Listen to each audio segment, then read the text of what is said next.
জনৈক এক ব্যক্তি কিছুদিন আগে মেসেজ দিলেন, দিয়ে বললেন যে ঘরের মধ্যে জিনের উপদ্রবের আভাস আমরা পাচ্ছি। তো জিজ্ঞেস করলাম তাকে, ভাই আপনারা ঘরের মধ্যে কি কোরআন পড়েন? আপনি বা আপনার স্ত্রী বা আপনার সন্তানেরা যারা বড় আছে তারা কি কোরআন পড়ে? তখন তিনি বললেন, এমন তো কোরআন পড়া হয় না, মাঝে মধ্যে হয়তো কখনো কখনো পড়ি। তো আমি বললাম, যদি জিনের উপদ্রব থেকে বাঁচতে চান, জিনের আপনার যন্ত্রণা থেকে যদি বাঁচতে চান, জিনের উপদ্রব থেকে যদি বাঁচতে চান, তাহলে নিজের ঘরকে কোরআনময় করুন।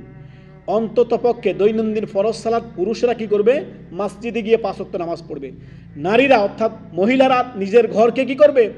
ঘরের মধ্যে নিজের যাবতীয় ইবাদত বন্দি, ফরজ সালাত থেকে সুন্নত নফল, কোরআন তেলাওয়াত দিয়ে, জিকির আজকার দিয়ে আপনি ঘরকে সুসজ্জিত করবেন। একটি ইসলামী পরিবার আপনি গঠন করবেন। ঘরের মধ্যে আপনি কখনো কোরআন পড়েন না, জিকির আজকার করেন না, সালাত পড়েন না, তো ঘর তো কবরের মতো হয়ে গেছে।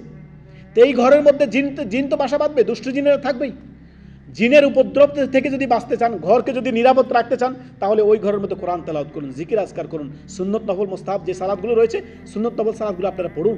সুবহানাল্লাহ, ঘরের মধ্যে কোরআন তেলাওয়াত করুন, এতে করে দুষ্ট জিন পালিয়ে যাবে, জিনের উপদ্রব থেকে বাঁচতে পারবেন।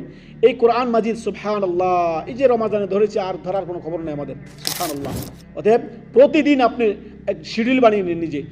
আমি দৈনন্দিন আমি 1 পৃষ্ঠা 2 পৃষ্ঠা করে 3 পৃষ্ঠা করে প্রতিদিন আমি এক পৃষ্ঠা করে বাড়াবো, চেষ্টা করবো আমি প্রতিদিন নিয়মিত ধারাবাহিকভাবে কোরআন তেলাওয়াত করার জন্য ঘরের মধ্যে।